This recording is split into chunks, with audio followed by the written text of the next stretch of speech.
En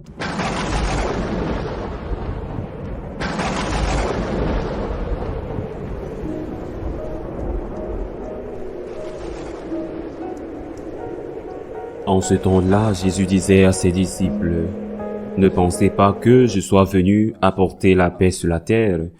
Je ne suis pas venu apporter la paix, mais le glaive. Oui, je suis venu séparer l'homme de son père, la fille de sa mère, la belle-mère de sa belle-fille. On aura pour ennemi les gens de sa propre maison. Celui qui aime son père ou sa mère plus que moi n'est pas digne de moi. Celui qui aime son fils ou sa fille plus que moi n'est pas digne de moi. Celui qui ne prend pas sa croix et ne me suit pas n'est pas digne de moi. Qui a trouvé sa vie la perdra. Qui a perdu sa vie à cause de moi la trouvera. Qui vous accueille, m'accueille. Et qui m'accueille accueille celui qui m'a envoyé. Qui accueille un prophète en sa qualité de prophète recevra une récompense de prophète. Qui accueille un homme juste en sa qualité de juste recevra une récompense de juste. Et celui qui donnera à boire, même un simple verre d'eau fraîche, à l'un de ses petits en sa qualité de disciple, amen, je vous le dis, non, il ne perdra pas sa récompense. Lorsque Jésus eut terminé les instructions qu'il donnait à ses 12 disciples, il partit de là pour enseigner et proclamer la parole dans les villes du pays. Acclamons la parole de Dieu. Il est surprenant et peut-être même scandaleux pour certains que Jésus dise qu'il n'est pas venu semer la paix, mais l'épée. Que veut-il dire par là? Je pense aux chrétiens persécutés, aux catholiques qui souffrent dans le nord du Nigeria, à ceux qui sont en prison, l'évêque, aux prêtres, aux laïcs, au Nicaragua, à la situation de tant de catholiques persécutés non seulement aujourd'hui, mais au cours des siècles. Et ces catholiques ont été persécutés pendant des siècles, mais tout au long des siècles, et ces catholiques n'ont pas seulement été persécutés ou sont persécutés par les autorités officielles ou par des gangs musulmans radicaux. Ils sont persécutés dans le sens de la moquerie, de l'ironie, du ridicule par leurs propres parents, et c'est quelque chose que la plupart des laïcs vivent très bien, et que parfois nous les prêtres vivons aussi parce que nous sommes persécutés d'une manière ou d'une autre. Et la moquerie, le rabaissement, est une forme de persécution, et nous sommes persécutés par d'autres prêtres, ou même par des autorités plus élevées. Que devons-nous faire?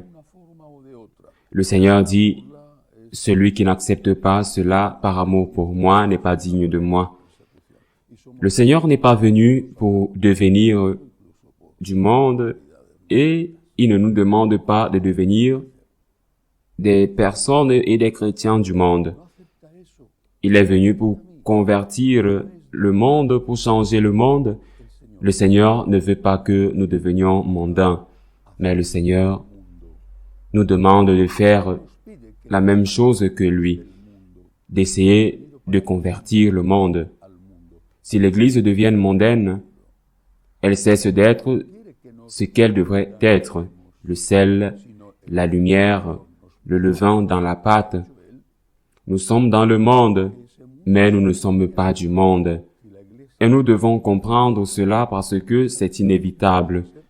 C'est évident, cela représente l'agacement et cela représente et signifie que celui qui est agacé est en colère contre nous et d'une manière ou d'une autre, il nous persécutera par la critique, par la moquerie, par le mépris, par la marginalisation, ou il nous persécutera parfois même par la torture, par l'emprisonnement, par la mort, et le Seigneur ne nous le cache pas.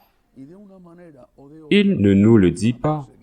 Celui qui veut être mon disciple prendra le chemin des roses, celui qui veut être mon disciple jouira sur terre de toutes sortes d'applaudissements, de toutes sortes de louanges.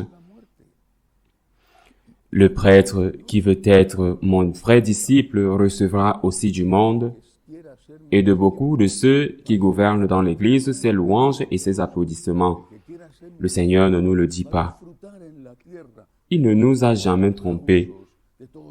Celui qui veut être mon disciple, dit-il, qu'il porte sa croix, qui, en un instant, une étape sera votre croix personnelle, la lutte contre votre péché ou votre croix personnelle, une maladie ou une croix qui vous vient de vos proches, la souffrance due à la chance, à la maladie, le malheur d'un enfant ou une croix qui vous vient de l'extérieur, de l'état de la société ou de l'état de l'Église.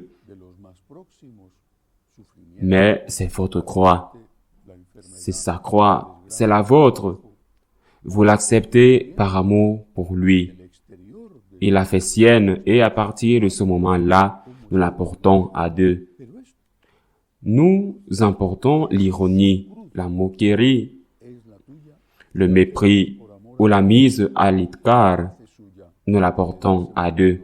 Parfois, un prêtre m'écrit pour me dire que, pour avoir essayé d'être fidèle, j'ai été écarté de telle ou telle paroisse ou que je n'ai pas été nommé à telle ou telle fonction.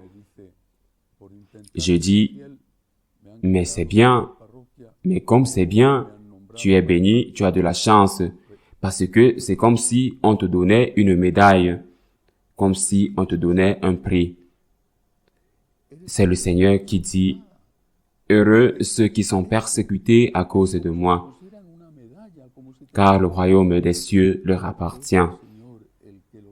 Mais je voudrais en dire plus sur cet évangile et ne pas me contenter de vous rappeler que la persécution doit faire partie de l'ingrédient de base de la nourriture chrétienne, que vous devez être préparé à la persécution, à l'épingle, à de nombreuses épingles chaque jour, à ne pas vous sentir chez vous ou même à l'église et à la persécution, dans certains cas, de la torture et de la mort. Mais dans cet évangile, il y a beaucoup plus. Par exemple, qui vous reçoit me reçoit, et qui me reçoit reçoit celui qui m'a envoyé, et qui reçoit un prophète parce qu'il est prophète aura la récompense d'un prophète, et qui reçoit un juste parce qu'il est juste aura la récompense d'un juste, qui donne à boire ne serait-ce qu'une tasse d'eau fraîche à l'un de ses petits, simplement parce qu'il est mon disciple. En vérité, je vous le dis, il ne perdra pas sa récompense. Et il termine l'évangile d'une manière très curieuse. Il dit, quand Jésus a fini de donner des instructions à ses 12 apôtres, des instructions pour que vous puissiez voir la différence, il dit ensuite, il est parti pour enseigner dans les villes.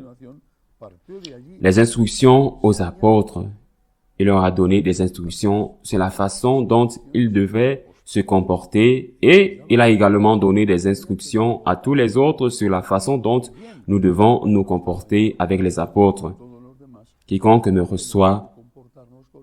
reçoit l'un d'entre eux, c'est comme s'il m'avait reçu. Quiconque donne ne serait-ce que une tasse d'eau ne sera pas laissé sans récompense. L'une des choses les plus désagréables que les laïcs catholiques rencontrent parfois est le manque de gratitude de la part des prêtres qu'ils ont aidés. Je me souviens qu'il y a quelque temps, une dame me disait, j'ai payé les études, c'est-à-dire qu'elle a payé les frais mensuels ou annuels du séminaire. J'ai payé les études d'un séminariste.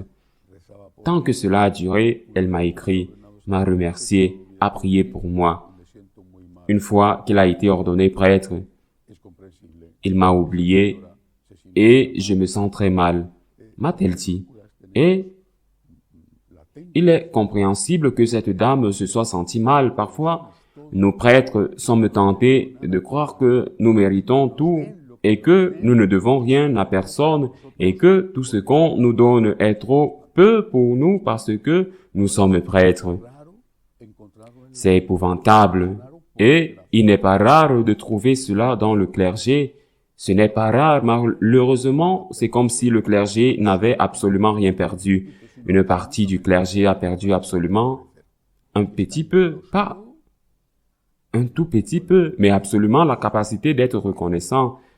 Ils sont déifiés, pas comme le vrai Dieu, mais comme une idole. Ils sont déifiés et tout ce qu'on leur donne est peu, parce qu'ils méritent tout. C'est décevant, c'est frustrant pour ces bons laïcs catholiques qui aident leur paroisse ou leur prêtre personnellement. Mais nous ne devons pas oublier une chose. Lorsque nous faisons l'aumône à un prêtre, à un pauvre, à la paroisse, aux franciscains de Marie, au séminaire, aux prêtres, lorsque nous donnons de l'aide, nous ne devons pas oublier que nous aidons Jésus. C'est une phrase que nous avions l'habitude de dire. Maintenant, je l'entends beaucoup moins, mais elle a un sens parfait. Que Dieu vous le rende.